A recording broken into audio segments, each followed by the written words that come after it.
Chers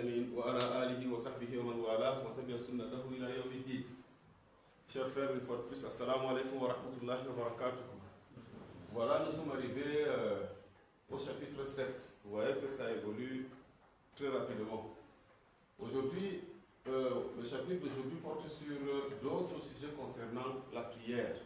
Donc, nous avions parlé de la prière, les actes obligatoires, les actes sunna de la prière, mais il y a aussi d'autres sujets qui concernent la prière, à savoir raccourcir la prière, regrouper la prière, n'est-ce pas, et le rattrapage des prières. Parfois, nous nous trouvons dans des situations où on est peut-être fatigué. Allah subhanahu wa ta'ala, le prophète sallallahu alayhi wa sallam, nous a donné certaines méthodes pour nous faciliter la tâche. Parce que l'islam prévoit certains aspects pour ne pas rendre la vie très compliquée, très difficile, n'est-ce pas, aux croyants. Par exemple, quand une personne est en train de voyager, quand vous voyagez, vous ne priez pas 4 rak'at, n'est-ce pas? Quand une personne est malade, la personne n'est pas obligée, n'est-ce pas, de se lever, de se tenir debout pour prier. Donc, tout ça, ce sont des choses que le prophète sallallahu alayhi wa sallam nous a enseignées afin de nous alléger la tâche. Donc, comment donc pouvons-nous raccourcir la prière? Quand est-ce que nous devons aussi les raccourcir? Ça, c'est pour le voyageur. Vous avez, n'est-ce pas, quitté Yaoundé, vous partez à Douala. Le bus s'arrête quelque part en route. Vous pouvez, n'est-ce pas, au lieu de prier 4 rak'at, vous priez seulement 2 rak'at. N'est-ce pas? Ça, c'est seulement pour le voyageur. Maintenant, les prières que nous pouvons, n'est-ce pas, raccourcir, ce sont lesquelles? Donc, c'est la prière de Zuhur, c'est-à-dire la prière de Zuhur, on constate que c'est une prière à 4 unités, c'est-à-dire 4 rak'at. Aussi la prière de Asr et la prière de Isha. Donc, les prières qui sont, n'est-ce pas, qui ont 4 unités. Donc, Zuhur, Asr et Isha. Ces 3 prières, on peut les raccourcir, on prie seulement 2 rak'at. Les 2 autres prières, c'est-à-dire la prière de Subh et la prière de Maghrib, on ne les raccourcit pas. Plutôt, on les prie entièrement, intégralement. Nous savons que la prière de Subh, d'ailleurs, c'est seulement 2 rak'at, donc on les prie. La prière de Maghrib aussi, c'est seulement 2 rak'at, on les prie complètement. Donc, c'est ça, donc, n'est-ce pas, raccourcir la prière. Il faut qu'on se comprenne bien, c'est-à-dire qu'après les 2 dernières unités là, on fait le tashahhud et après on dit assalamu alaikum wa rahmatullah, assalamu alaikum wa rahmatullah. La prière est terminée. Maintenant, comment est-ce qu'on regroupe les prières? On peut prier, on a 2 manières, n'est-ce pas, de regrouper, n'est-ce pas, les prières. Il y a ce qu'on appelle jam'u taqdim, il y a aussi, n'est-ce pas, jam'u at-ta'khir. On peut regrouper les prières et les avancer par rapport, n'est-ce pas, à son heure, à l'heure de la prière, ou encore retarder, n'est-ce pas, ces prières-là par rapport à l'heure, n'est-ce pas, de la prière. Comment cela? Si nous prenons le cas de la prière de Zuhr et de Asr, nous pouvons prier, nous sommes, n'est-ce pas, un voyageur, parce qu'il faut toujours, n'est-ce pas, une raison à cela. Vous êtes un voyageur, vous pouvez regrouper la prière de Zuhr et la prière de Asr. Vous les priez au même moment, c'est-à-dire que dès que vous finissez de prier Zuhr, vous entamez directement la prière de Asr, mais à l'heure de la prière de Zuhur. Vous voyez que vous avez avancé en quelque sorte la prière de Asr. La prière de Zuhur, vous l'avez priée à son heure, mais celle de Asr, vous l'avez priée à l'heure de la prière de Zuhur. Voilà pourquoi on a dit ici, les regrouper, jam'u taqdim, c'est-à-dire, n'est-ce pas, on a avancé, n'est-ce pas, la prière de Asr. Mais aussi on peut les retarder, c'est-à-dire regrouper, n'est-ce pas, la prière de Zuhur, prier Zuhur et Asr à l'heure de la prière de Asr. Vous priez Zuhur et Asr à l'heure de la prière de Asr. Nous constatons ici aussi que nous avons retardé en quelque sorte la prière de Zuhur. Donc, voilà ce qu'on appelle, n'est-ce pas, regrouper les prières. Et on peut maintenant faire les 2. On peut à la fois regrouper les prières et aussi les écouter ou encore les raccourcir. Comment cela? L'heure de la prière de Zuhur est arrivée. Vous vous levez pour prier, vous êtes en voyage bien sûr, le bus est arrêté. Si vous êtes l'imam, alors vous êtes derrière, n'est-ce pas, les gens, ou même si vous êtes seul, vous priez 2 Zuhur. Vous dites assalamu alaikum, vous vous levez, vous priez encore la prière de Asr de Raka'at. Ici, vous avez regroupé et aussi écouté les deux prières. Mais pour ce cas, nous devons comprendre certaines choses. C'est que d'abord, s'il arrive que vous êtes dans une mosquée, où il y a un imam, et l'imam est un résident, c'est-à-dire il est du village. Vous êtes en train de passer devant un village, vous êtes arrêté pour prier, et c'est l'heure de la prière, l'imam est en train de prier. Quand vous entrez dans la mosquée pour prier avec eux, vous êtes en ce moment obligé de suivre exactement tout ce que fait l'imam. C'est-à-dire que l'imam va prier 4 rakats et vous êtes obligé de prier 4 rakats avec l'imam. Si maintenant c'est vous, entre vous les voyageurs, que vous priez, vous êtes en train de prier entre vous, en ce moment alors, vous pouvez regrouper vos prières et écouter ces prières-là. S'il y a des résidents qui viennent prier avec vous, vous devez annoncer, c'est-à-dire l'imam doit annoncer que nous sommes des voyageurs et nous allons prier seulement 2 raka'at. Donc celui qui nous suit, n'est-ce pas, parmi les résidents, une fois que nous aurons fini, accompli, n'est-ce pas, les 2 raka'at, il doit se lever pour pouvoir compléter les 2 raka'at qui lui restent parce que lui, il est un résident. Voilà comment, n'est-ce pas, on se comporte. Maintenant, c'est allègement, n'est-ce pas, raccourcir les prières, regrouper les prières, pour le voyageur, c'est pour quel délai? C'est pour quel délai? Les savants disent qu'en fait c'est pour 3 jours. C'est-à-dire, vous êtes pendant votre voyage. Quand vous arrivez à destination, si vous savez au préalable que vous allez rester là-bas pendant 3 jours ou moins de 3 jours, alors vous pouvez, n'est-ce pas, continuer, n'est-ce pas, avec ce rythme-là. Mais si vous savez déjà que vous allez y rester au-delà de 3 jours, en ce moment, vous priez normalement dès que vous arrivez à destination. Voilà. Si maintenant, vous vous êtes dit que dans votre voyage, vous n'allez pas dépasser 3 jours, vous avez commencé maintenant à écouter, n'est-ce pas, vos prières, mais seulement vous vous rendez compte que le voyage se prolonge, vous devez alors arrêter ça après le 3e jour. Après le 3e jour, nous prions normalement. Le rattrapage des prières. Nous rattrapons, il y a 2 formes, 2 types de rattrapage. Il y a un rattrapage parce que l'imam vous a devancé. Mais on rattrape aussi les prières parce qu'on ne les avait pas priées par le passé. N'est-ce pas? Il y a quelqu'un, par exemple, pendant sa jeunesse, il a passé peut-être des mois ou encore des années, il n'a pas prié. Il doit rattraper ces prières-là. Mais maintenant, il y a une autre personne qui, et cela, ça nous arrive à tous, vous entrez, n'est-ce pas, dans la mosquée, vous trouvez que l'imam a déjà commencé à prier de 2 rakats, vous a devancé de 2 rakats, d'1 rakat, de 3 rakats, parfois même de 4 rakats. Alors, vous devez, n'est-ce pas, rattraper ces prières. Comment donc devons-nous faire ces 2 catégories, ces 2 types, n'est-ce pas, de rattrapage? Quand nous venons, considérons ceci comme, si je fais ça, par exemple, ça c'est une unité de prière. Une unité de prière.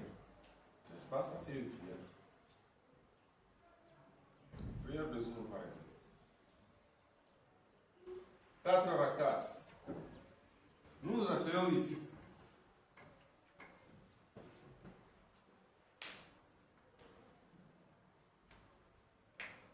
Nous nous asseyons au 2e rakat et au 4e rakat.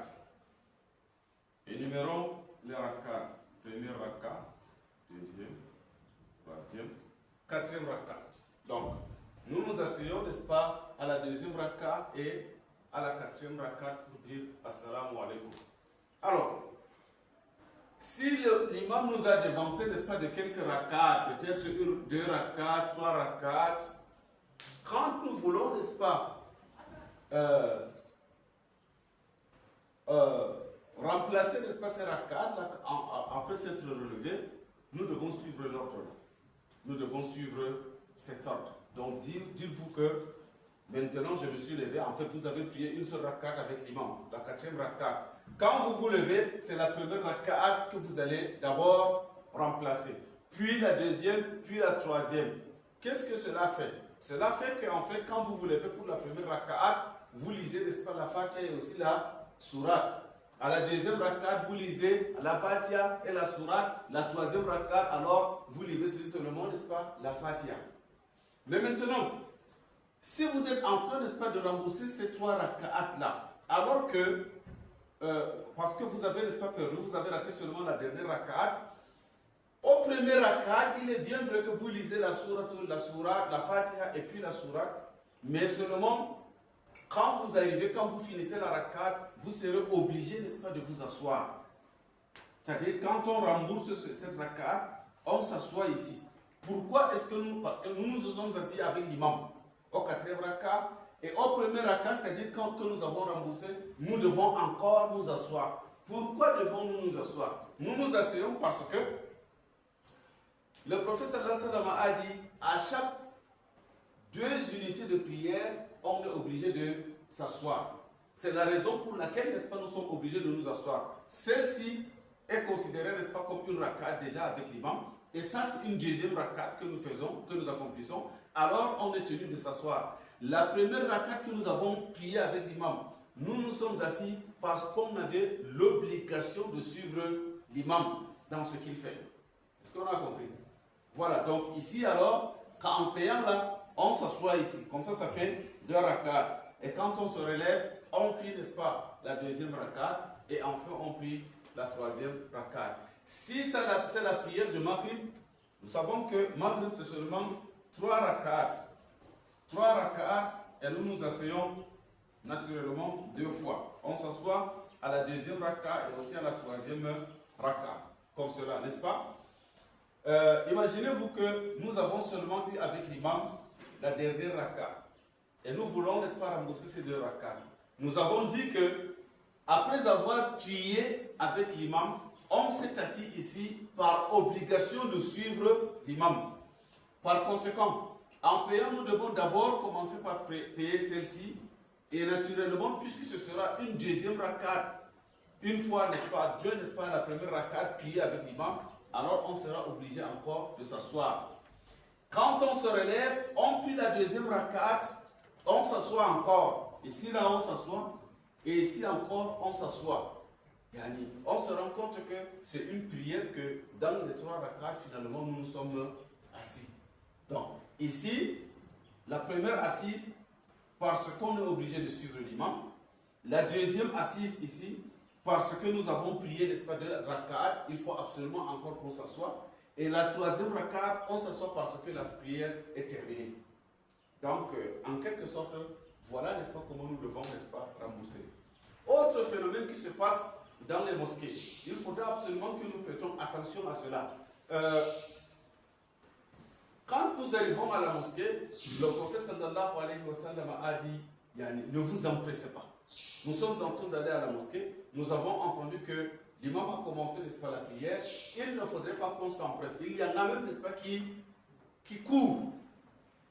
Le prophète sallallahu alayhi wa sallam a dit, ne vous empressez pas. Ce que vous trouvez avec l'imam, priez-le. Et ce qui, n'est-ce pas, vous a dépassé, alors remboursez simplement. Ça, c'est un. La deuxième chose, c'est que quand vous arrivez parfois à la mosquée, il y a des gens qui, ils attendent. L'imam est là, par exemple, l'imam est prosterné, ou encore l'imam est assis, en train de faire le tashahhud. Lui, il vient, il se tient là debout, il regarde. Qu'est-ce que l'imam est en train de faire? Est-ce qu'il va dire assalamu alaikum pour aller, n'est-ce pas, composer un autre groupe derrière et prier? Et si l'imam ne dit pas assalamu alaikum, il se relève, en ce moment-là, il entre dans le rang et il prie avec l'imam. Non, on ne fait pas ça. Nous devons, n'est-ce pas, prier. Nous devons, là où nous trouvons l'imam, nous devons entrer en prière avec lui. S'il est prosterné, on part directement, on se prosterne. S'il est assis en train de faire le tashahhud, nous nous asseyons, on fait le tashahhud avec lui. La petite portion de la prière que nous trouvons avec l'imam, c'est comme si on a trouvé la prière toute entière avec lui. Donc, nous devons suivre. Si maintenant, quelqu'un, il arrive, il a seulement eu le tashahhud, at-tahiyyatu lillah, avec l'imam. Et maintenant, lui, il veut absolument prier avec un autre groupe qui viendra, qui est en train de se former derrière. Alors, il a une obligation, celle de faire prier au moins 2 rakats. C'est-à-dire, il se relève, il prie une raka et il prie une deuxième raka et puis il dit assalamu alaikum. Ceci est considéré, n'est-ce pas, comme une prière de quoi? De ajr, c'est-à-dire une sunna qu'il a fait et puis il aura des récompenses pour cela. Mais vous n'allez pas entrer dans la prière comme cela, n'est-ce pas? L'imam a fait le tashahhud, quand il dit assalamu alaikum, vous dites assalamu alaikum, vous levez, n'est-ce pas, vous partez entrer dans un autre groupe. Là, on ne sort pas de la prière de cette manière. La deuxième forme, n'est-ce pas, de rattrapage de la prière. Parfois, quelqu'un dans sa jeunesse peut-être, ou encore il n'a pas pu prier pendant de longues dates, on doit appeler, n'est-ce pas, à rembourser ces dettes-là. On doit appeler à rembourser ces dettes-là. Si vous n'avez pas prié pendant 5 ans, pendant 2 ans, pendant 3 mois, vous devez, n'est-ce pas, rembourser toutes ces prières-là. Maintenant, comment les rembourser? Les savants parlent, n'est-ce pas, de 2 méthodes. Soit, à chaque prière, vous remboursez une. À chaque prière, vous remboursez une prière. C'est-à-dire, vous avez prié Zohor. Vous savez que vous n'aviez pas prié pendant 2 mois. Donc, les 2 mois-là, vous priez d'abord le jour d'aujourd'hui. Après avoir fini le jour d'aujourd'hui, vous vous levez, vous priez, n'est-ce pas, le jour, n'est-ce pas, du passé là, un jour. Et le As, vous faites la même chose. Donc, en fin de journée, vous aurez remboursé un jour. Vous continuez ainsi jusqu'à ce que vous finissez vos 30 jours de rattrapage. Ça, c'est une méthode. Mais il y en a, n'est-ce pas, qui disent aussi que à chaque prière, vous pouvez, n'est-ce pas, rembourser 5 prières. N'est-ce pas? Bon, en fait, pour pouvoir, ça c'est un peu plus rapide. Donc, à chaque prière, vous remboursez combien? 5 prières. Moi, je pense que la première méthode est mieux adaptée parce que, en fait, chaque prière, n'est-ce pas, on ne sera pas obligé de prier, par exemple, Isha, à l'heure de la prière de jour, on est en train d'élever la voix. Vous voyez un peu? Donc, à chaque prière, on rembourse une prière. Quelqu'un peut-être peut être dans une situation où il a oublié combien de temps il n'a pas prié. C'est-à-dire qu'il n'a pas prié longtemps et maintenant il ne sait même pas. Je n'ai pas prié pendant 5 ans, pendant 10 ans, pendant 1 mois. Je ne sais même pas le délai. Ici, ce qui est sûr, c'est qu'il y a quelque chose quand même dans sa tête. N'est-ce pas? Il doute quand même sur un point. C'est-à-dire qu'il se dit que, en tout cas, moi je pense que la période là, ça doit sensiblement être peut-être même 2 ans. Alors, tu t'engages pour prier, n'est-ce pas, à prier les 2 années-là. Après avoir fini les 2 années, tu augmentes encore un peu pour pouvoir, n'est-ce pas, dissiper tous les doutes. Donc, voilà en quelque sorte, n'est-ce pas, ce que nous avons pu préparer pour aujourd'hui. Nous prions Allah subhanahu wa ta'ala